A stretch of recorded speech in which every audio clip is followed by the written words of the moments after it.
Bonjour à toutes et à tous, bienvenue dans cette nouvelle vidéo tutoriel d'apprendre la SEO.com, une vidéo CATIA V5 dans laquelle nous allons voir comment dessiner cette bouteille de shampoing.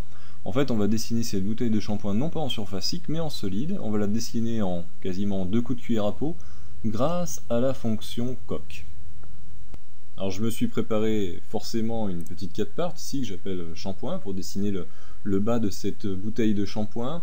Je vais tout de suite rajouter une 4 product, un document 4 product pour positionner tout de suite une image qui va me servir en fait de support pour recopier en fait la forme principale de cette bouteille. Alors je vais aller tout de suite dans Sketch Tracer, à condition que je le trouve. Dans infrastructure, je crois. Chaque fois, je rame avec ce truc. Il faut vraiment que je me le mette dans les préférences. Sketch Tracer, voilà. Voilà, Sketch Tracer. Je vais tout de suite faire une nouvelle. Non, pas tout de suite. Il faut d'abord que je me mette ici en vue de face. Ici, vue de face, voilà, et je vais tout de suite chercher donc cette bouteille. Je dis OK. Alors, on va la laisser comme ça, c'est à peu près. On va se positionner quand même à cet endroit-là. On va mettre notre origine, on va dire, voilà, à cet endroit-là. On va zoomer un peu. Voilà, on va se mettre comme ça, on va dire OK. Voilà, ça va nous servir de base de travail pour pouvoir commencer à dessiner notre bouteille. Alors bien sûr, la chose à faire, c'est rajouter notre 4 parts. Notre 4 parts, la voilà, donc je la prends, je fais un CTRL-C, je la copie, donc je vais tout de suite dans ma product et je la rajoute ici, CTRL-V, voilà. On la voit apparaître ici, on n'a pour l'instant que le trièdre et on est bien sûr à l'origine. Donc c'est parti. Alors bien sûr, notre product, on peut la renommer, je sais pas moi, dessin... shampoing, voilà, dessin shampoing, et puis aussi je peux l'enregistrer bien entendu. Alors ce qu'on va faire maintenant, c'est on va travailler sur la 4 parts. Pour travailler sur la 4 parts, on y va, on va se mettre dans le plan, je sais pas, ouais, voilà, c'est le plan YZ. Dans le plan YZ, on va bien sûr se mettre au niveau de la 4 parts en double-cliquant dessus. Enfin, en double-cliquant sur un des éléments de la 4 parts, et ensuite on va pouvoir faire notre première esquisse, ne serait-ce que pour fixer un peu les dimensions de notre bouteille. Alors notre bouteille actuellement, elle fait, on voit pas bien, je vais me mettre comme ça. Notre bouteille, elle fait à peu près, voilà, elle fait 108 mm, hein, c'est les 108 mm qu'on avait tout à l'heure, hein, quand j'ai zoomé sur l'image. Elle fait 108 mm, elle fait... passer en mesure ici, hop, elle fait 108 mm par 64 mm, on voit ici. Donc c'est pas assez, hein, quand on prend une règle dans la main, 64 mm par 108 mm, c'est pas assez. Donc on va monter ici une petite bouteille de shampoing, je sais pas, ça fait quelque chose comme, on va dire 160 mm, voilà, et ça mesurerait par exemple une centaine de millimètres, pardon, une centaine de millimètres de large. Donc ce qu'on va faire, c'est qu'on va revenir sur l'édition de cette image, on va sortir de l'esquisse, et on va s'arranger en fait pour que l'image de Sketch Tracer ici rentre dans ce cadre. Donc pour le cadre, pour qu'on le voit bien, ce que je vais faire par contre, c'est que je vais changer sa couleur, je vais passer en gris foncé, voilà. On verra mieux, je reviens donc au niveau de ma 4 product, je vais dans mon application, galerie de tableau, tableau 1, voilà ici. Et je vais jouer sur le zoom de façon à rendre la dimension en fait de notre esquisse, de notre 4 parts, compatible avec la bouteille de shampoing. Donc on voit ici qu'évidemment les codes que j'ai donnés, qui étaient au départ de 160 mm et de 100 mm, ne sont pas en proportion de l'image, c'est normal. En tout cas, on va garder en fait un ordre de grandeur pour la hauteur, et ça sera très bien. Voilà. Je vais pouvoir revenir maintenant dans la 4 parts, ici, la 4 parts, et commencer à tracer les éléments qui vont nous servir à faire cette fameuse bouteille de shampoing. Alors grossièrement, si on analyse un petit peu cette forme, il va nous falloir plusieurs éléments. Le premier élément, c'est l'esquisse qui se trouve en bas, qui a une forme, on va dire, elliptique, On en a une autre ici en haut en travers, hein, ici, de forme elliptique aussi. Il va nous falloir également des guides, des splines qui vont donner les formes sur les formes des flancs en fait, de cette bouteille. Donc c'est parti, on va pouvoir tout de suite créer une première esquisse. Donc ça va pas être compliqué ici de faire l'esquisse qui constitue la forme elliptique qui se trouve au fond, hein, sur le plan de contact avec le sol. Donc c'est parti, une nouvelle esquisse. Voilà, on va s'incliner un peu. Alors je vais tourner le modèle comme ça, pour qu'on soit pas trop perdu, et on va dessiner tout de suite une première ellipse. On va la dessiner complète, on va se mettre sensiblement au niveau du centre du bas en fait de la bouteille dans l'image. On va cliquer ici, on est bien avec SmartPick, on voit qu'on est bien sur l'axe vertical ici de l'esquisse. On clique une première fois, on s'éloigne, on va aller chercher en fait le bord ici de la bouteille, on va aller chercher l'autre bord ici, et on va recliquer toujours au contact de l'axe vertical. Ensuite on va s'éloigner comme ça, on va donner en fait une largeur à cette bouteille, on va dire voilà, à peu près comme ça. Alors si on clique à côté, évidemment, l'esquisse est toute blanche, elle est sous contrainte. On va la laisser comme ça dans un premier temps pour voir si ça marche. On va pas tout de suite passer du temps à mettre des cotes, on les mettra après. Alors ça permet aussi de gagner du temps parce que la construction que j'envisage tout de suite, c'est-à-dire de mettre cette première ellipse, la deuxième ellipse et puis des guides, et ensuite de faire une forme directement avec tout ça, c'est pas dit que ça va marcher du premier coup, alors je préfère ne pas perdre de temps avec des cotes. Ici, voir si globalement cette construction fonctionne et ensuite rajouter les cotes. Donc je vais sortir de l'esquisse, voilà, elle est là, et maintenant je vais créer une autre esquisse à cet endroit-là. Alors ce qui est embêtant, c'est qu'on n'a pas de plan d'appui à cet endroit-là, donc il va falloir créer tout de suite un plan positionné correctement à cet endroit-là. Donc on va faire d'abord une esquisse, non pas ici, parce que j'étais encore actif sur cette esquisse-là, une esquisse sur le même plan que l'image. On va tout de suite créer une première ligne. Voilà, je vais pouvoir la positionner correctement, c'est-à-dire à la grosse par rapport à l'image. Je sors de l'esquisse.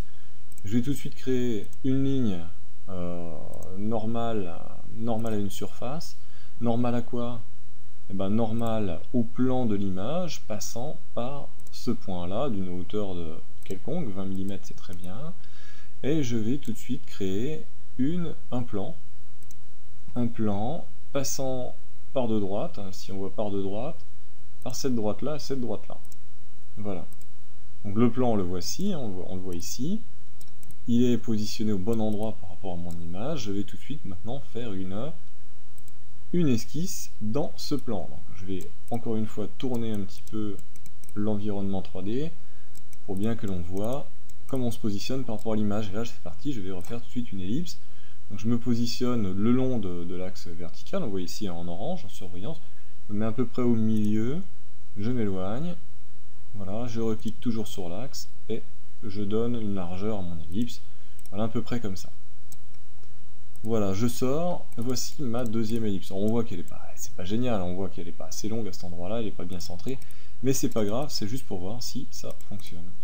Donc maintenant, il me faut les deux splines qui vont rejoindre en fait les points de ces extrémités. Alors, les splines, on va les faire dans une esquisse tout simplement. Donc, on reprend encore une esquisse, voilà, sur la même en fait que le plan de l'image.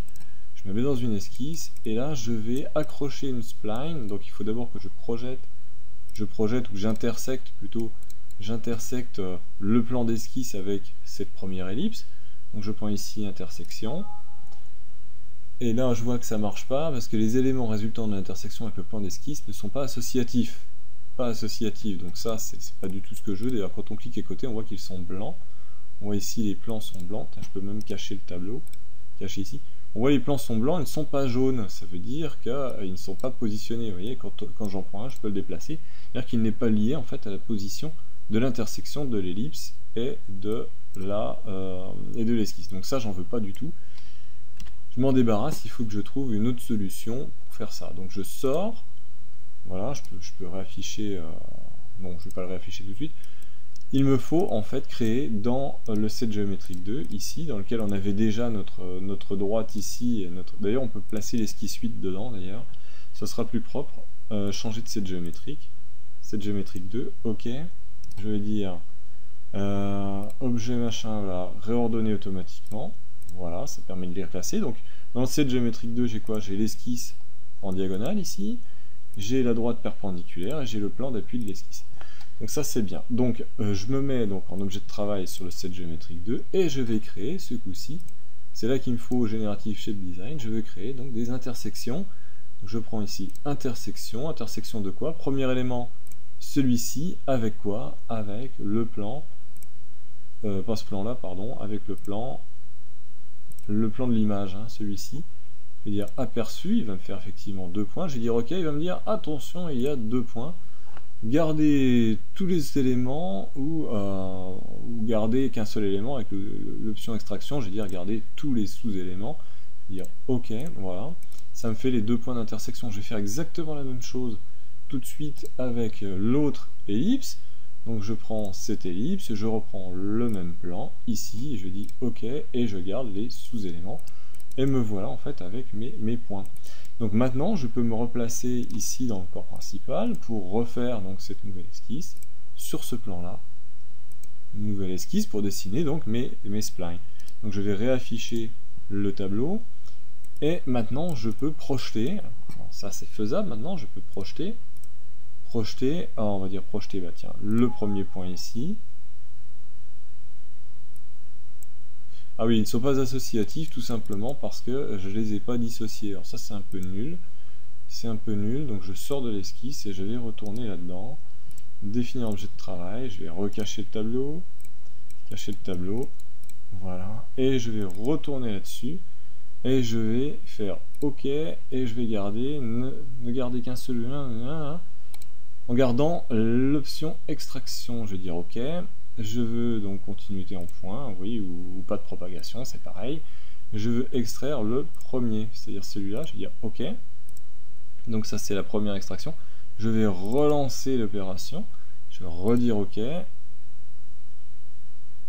Élément de pointage, ne garder qu'un seul élément, je vais dire OK. Et je veux, alors il faut que je le cache et je l'affiche ici, je veux donc ce point-là, je vais dire OK. Voilà, donc là j'ai mes 2 extractions ici de la première intersection. Alors l'autre façon de faire, parce que c'était un petit peu brouillon, un petit peu confus peut-être pour vous, l'autre solution c'est de dire, voilà, je pars de cette extraction 2 ici, dans laquelle j'ai 2 points ensemble, et je vais dire directement ici, je vais prendre l'outil extraction, donc extraction une première fois, alors évidemment j'avais déjà quelque chose de sélectionné, donc extraction, extraction pas de propagation, extraction de quoi? De ce point là, je vais dire ok, très bien, et je recommence, extraction de quoi? De ce point-là. Je vais dire OK. Voilà. Maintenant, je peux cacher mon intersection 2 et je me retrouve en fait avec les différents points qui vont me servir maintenant, à coup sûr, à projeter pour faire cette nouvelle esquisse. Voilà, donc je vais retourner dans l'esquisse 11. C'est l'esquisse que j'ai loupée tout à l'heure, ou alors simplement en carré. Pour pas être confus, je vais la supprimer. Voilà. Je me remets dans le corps principal. Je me mets dans le plan de l'image et je lance ma nouvelle esquisse. Maintenant, je vais donc pouvoir projeter à coup sûr maintenant ce premier élément. Donc voilà, il est projeté.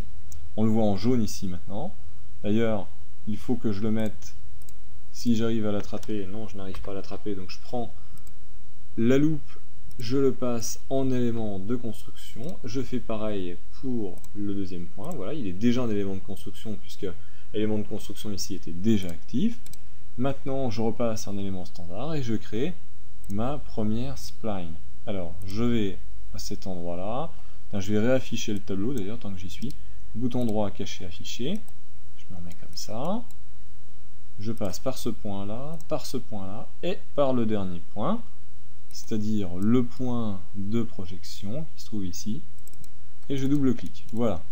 Donc effectivement, on peut, je n'ai pas besoin d'être coïncident avec cet axe, je peux donc positionner mes différents points comme je veux, mais de toute façon, pour l'instant, ce n'est qu'un essai de principe, hein, je ne veux pas forcément avoir le suivi exact de ma bouteille. Donc je sors de l'esquisse et je fais tout de suite ma deuxième spline. Ma deuxième spline qui sera aussi dans une esquisse. voilà, dans une esquisse. Coup-ci, donc encore une fois, je passe en élément de construction, je projette mon premier point, très bien, je projette mon deuxième point, parfait. Je repasse en élément standard et je crée ma spline en passant donc par ce premier point, en passant ici par le ventre et en passant ici, double-clic sur le deuxième point. Voilà. Donc je peux sortir maintenant de mon esquisse et on se retrouve avec les différents éléments, c'est-à-dire ces 4 éléments-là, je me rapproche, ça sera plus clair, le fond, le sommet et les 2 guides, en fait les 2 spines pour dessiner cette bouteille. On va utiliser tout de suite une fonction, donc je peux cacher le tableau, je vais utiliser une fonction solide. Donc là je repasse dans Part Design, je vais utiliser une fonction solide qui est multisection solide. Alors c'est comme multisection surfacique, sauf que là ça va nous générer directement un solide. Donc le premier élément, première section, ça sera le fond. Ici, on voit le point de fermeture ici, il ne me convient pas. Le point de fermeture, je vais le changer, je vais le remplacer par un bouton droit ici, remplacer, je vais prendre ce point-là. Je m'enroule, on voit la flèche, je m'enroule vers le bas, c'est parfait. Ici, je vais rajouter maintenant, je vais faire bouton droit, ajouter, je vais ajouter ici une nouvelle courbe, et on voit ici également, pour cette section, que l'on a un point de fermeture qui n'est pas bien placé, donc je le remplace par le point là, par exemple, et je m'enroule dans le bon sens. Donc si je fais un aperçu direct, pour voir comment ça se passe entre ces 2 sections, aperçu, ça me donne ça. On va maintenant un petit peu arranger les choses en suivant les 2 guides. Les 2 guides, il faut cliquer ici, je prends le premier guide, le voilà, et le deuxième guide, le voilà.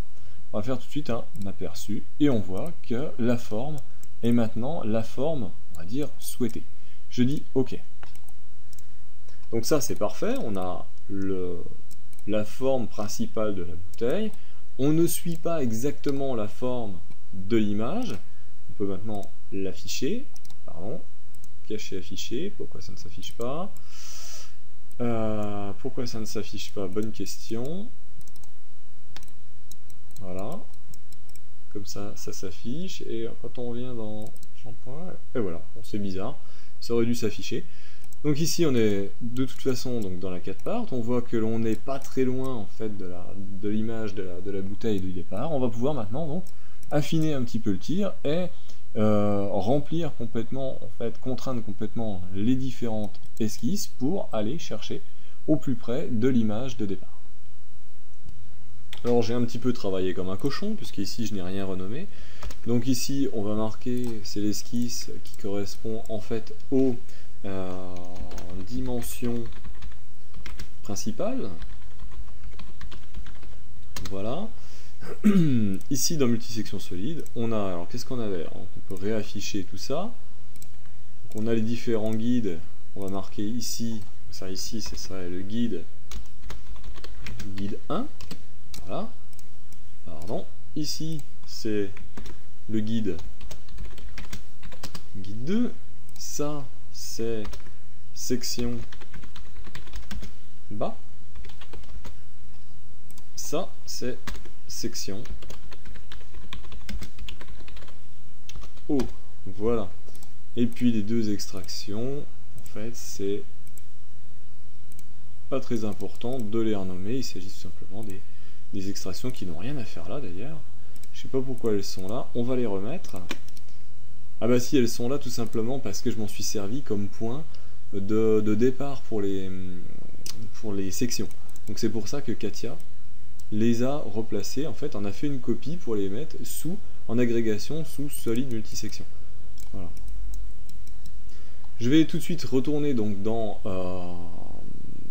section bas, ici. Section bas, rappelons-nous, qui n'est qu'une esquisse qui n'est pas complètement définie, hein, elle est blanche, elle est sous contrainte. On peut bien sûr encore la bouger. Je vais tout de suite, par rapport à l'image, essayer de la positionner correctement, lui donner la bonne taille. Donc on va faire tout ça. Alors pour contraindre une ellipse, c'est un peu compliqué. Je vais me mettre en retirer donc l'arrière-plan 3D. Voilà. On a plusieurs choses à faire pour une ellipse. Alors, on va déjà positionner le centre par rapport au repère principal, bien sûr. Donc ici, on a 41,9, 42, ce sera pas mal. On va ensuite mettre une première ligne ici, donc qui est à la fois coïncidente avec l'axe vertical et avec l'ellipse. On va monter comme ça. Et surtout, cette droite, on va la mettre tangente avec l'ellipse. Et on va la passer en élément de construction. Et puis on va faire pareil ici pour une droite. Ah zut. Pour une droite qui serait tangente comme ça. Donc elle n'est pas encore tangente, hein. Par contre elle est verticale. Donc on va dire ici par rapport à l'ellipse, on va dire tangente. Voilà.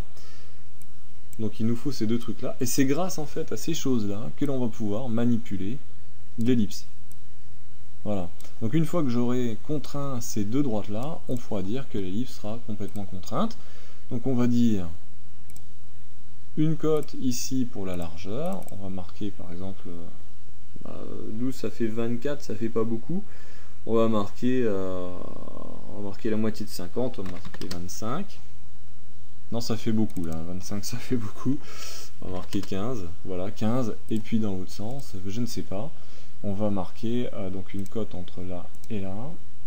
Et on va marquer, on va dire 30. On va remettre l'arrière-plan 3D.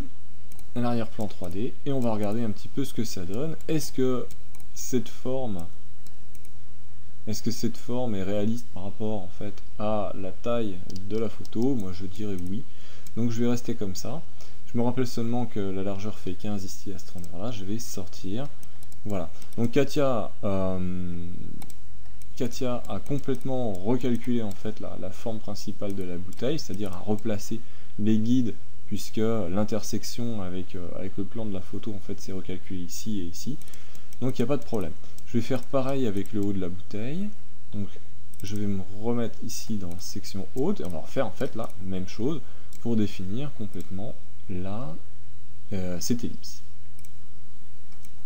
Voilà, je cache l'arrière-plan 3D.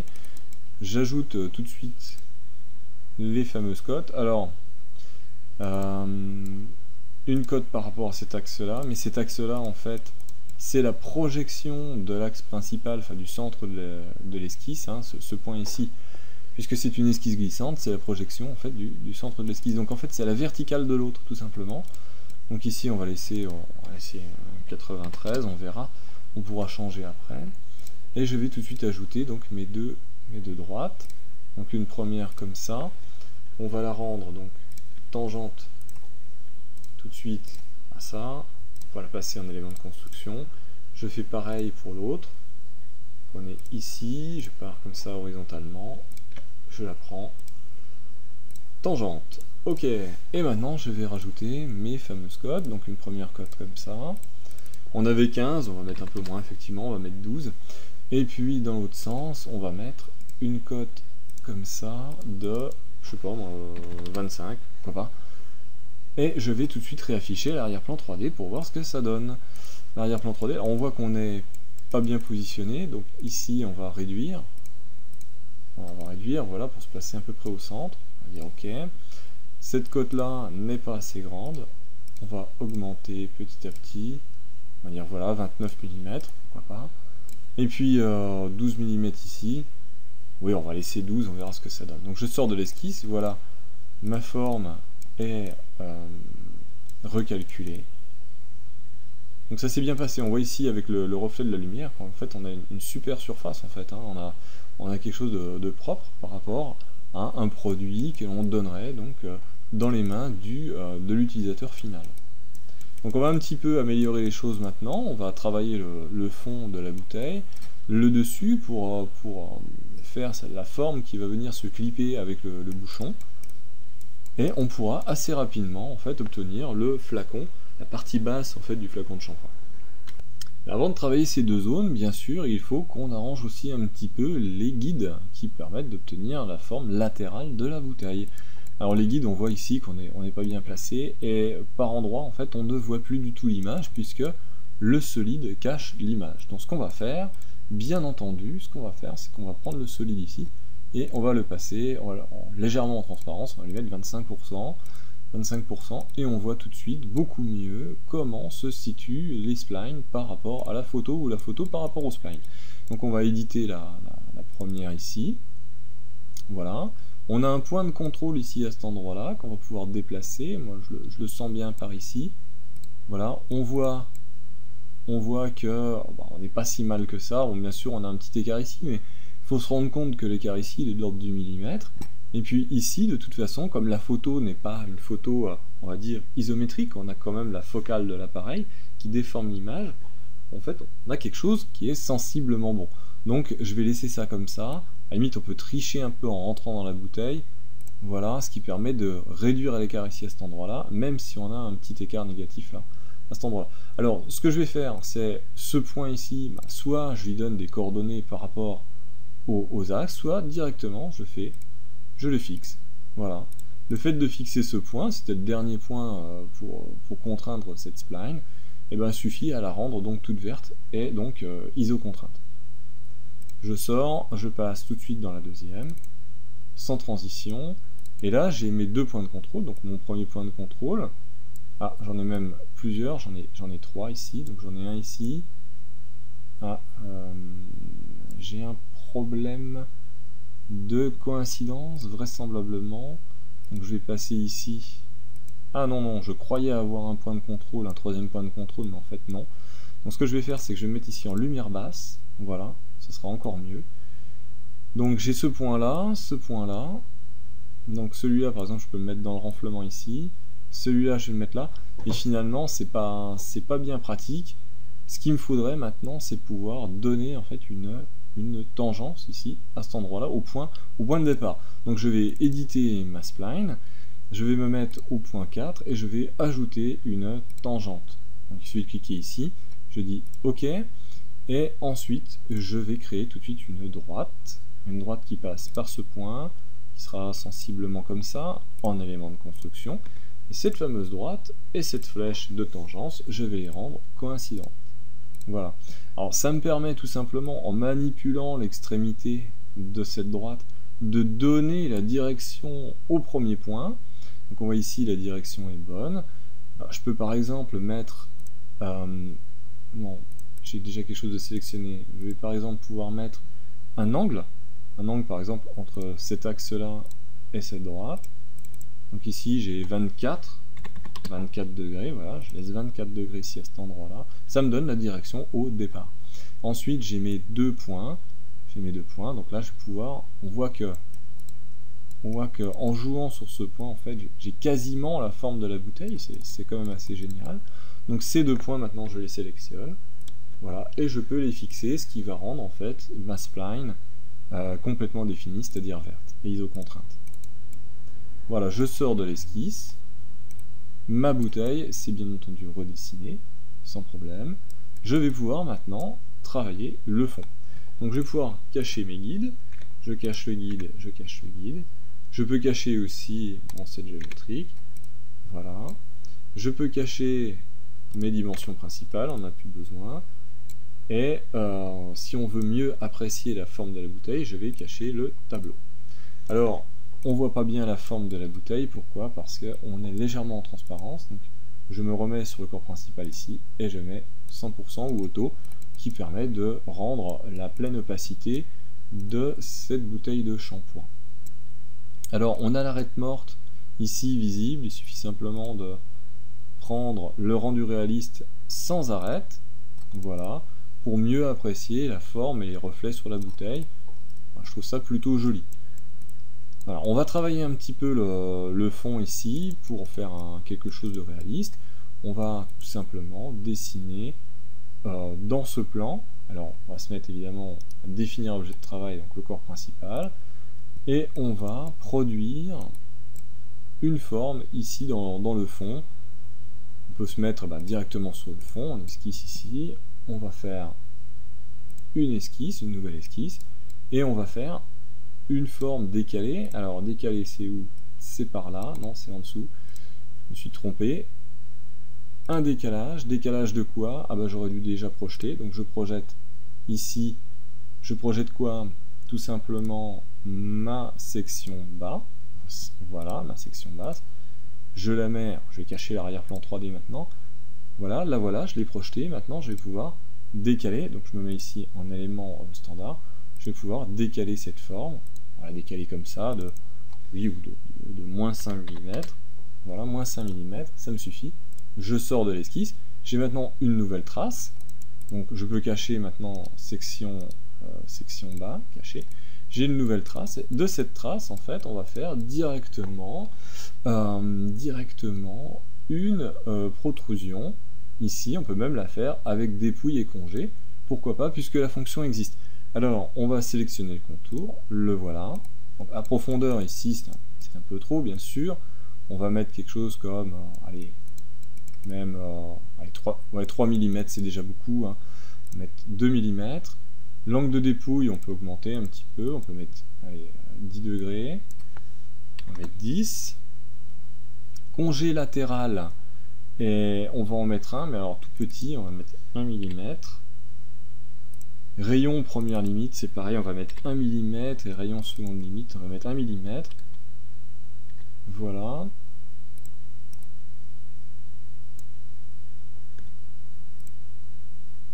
Voilà, et puis ici on va baisser quand même, on va mettre 1 mm. Voilà, on peut changer après, c'est pas de problème. Et la seconde limite, en fait, il s'agit tout simplement de cette face. On va dire aperçu, on va dire OK. Voilà, ça permet de faire directement cette forme, en fait, avec un creux, en fait, avec directement la dépouille, directement le rayon de fond et le rayon d'entrée. Donc c'est une fonction dont je me sers pas souvent, parce qu'en fait, on peut très bien faire directement, enfin, on peut faire étape par étape, c'est-à-dire, on peut faire une poche, on peut faire aussi, après, on peut faire une dépouille sur cette poche, à cet endroit-là avec l'opération dépouille, puis ensuite rajouter les congés. Bon là c'est pratique, c'est directement en fait les différentes opérations d'un seul coup, et en fait dans l'arbre on a, ce qui est marrant c'est que dans l'arbre, plutôt que d'avoir une fonction complète ici qui s'appelle poche avec dépouille et congé, en fait Katia nous a fait la poche, la dépouille et les deux congés, comme si je les avais faites en fait séquentiellement en utilisant les différentes fonctions. Enfin bon, bah voilà, tout est rentré dans un feature comme ça, pourquoi pas. Alors ce que je vais faire maintenant, c'est que je vais ajouter un congé ici sur cette arête, et un congé non pas de 5 mm, mais un congé de, on va dire, 2 mm, ce qui sera très bien. On va faire un aperçu, on va dire OK, voilà. Donc là, ça a une tête de fond de bouteille de shampoing, à ceci près que ce rayon-là, à la limite, n'est pas assez grand, je vais mettre 2 mm, voilà, et voilà, ça ressemble déjà un peu plus à un fond de bouteille de shampoing. Donc ça c'est pas mal, on va dire que le fond de la bouteille est préparé, c'est fini. On va maintenant travailler le haut de la bouteille. Alors, pour la suite, il va falloir travailler dans ce plan-là. Travailler dans ce plan et faire une esquisse, quelque chose de rond, pour pouvoir extruder une forme. Comment je vais faire ? Oui, je peux extruder tout simplement un cylindre,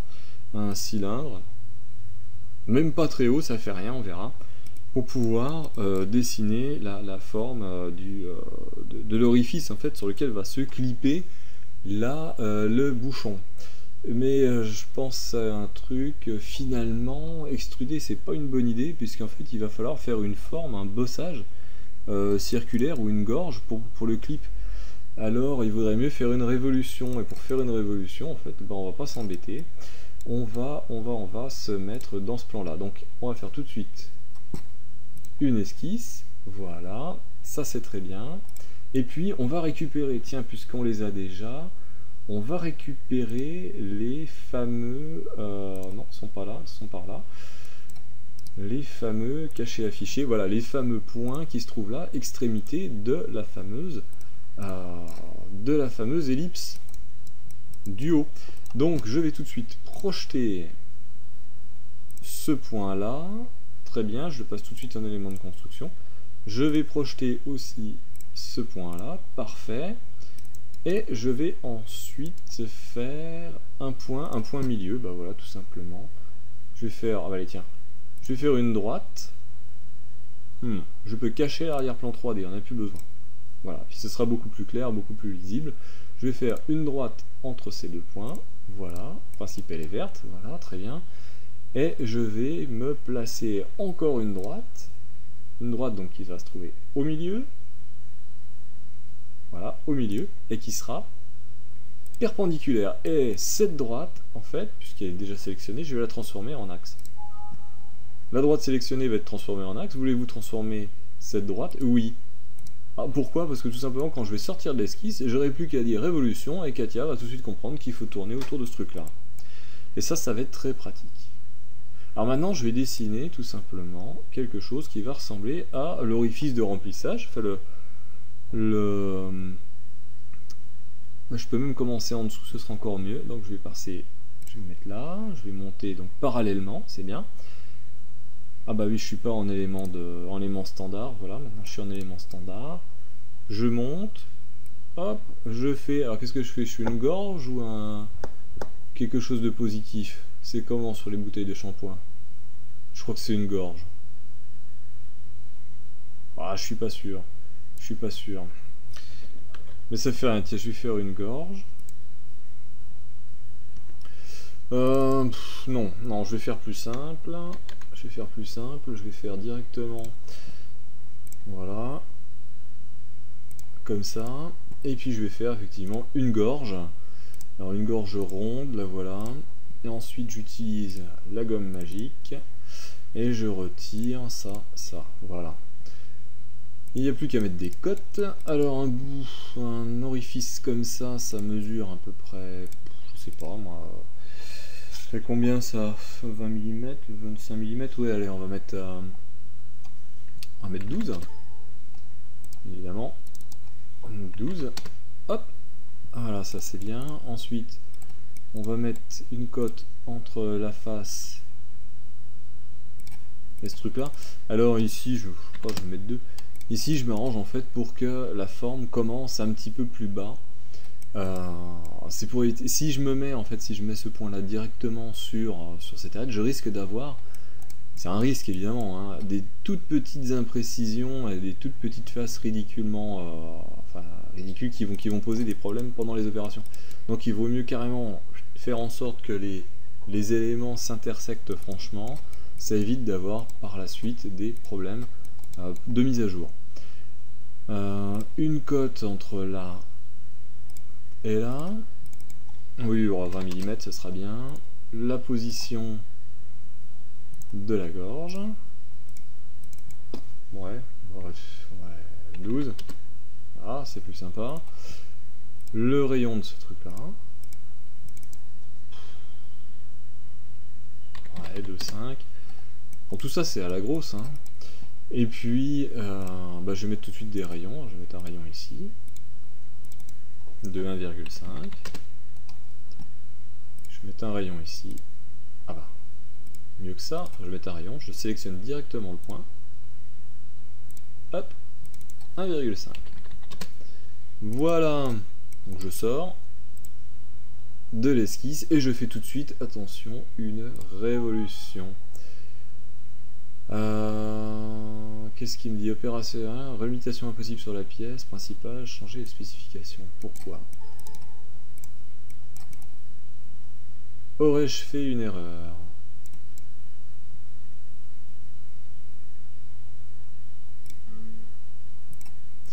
Oui. Parce qu'il faut que mon profil soit fermé sur l'axe, tout simplement.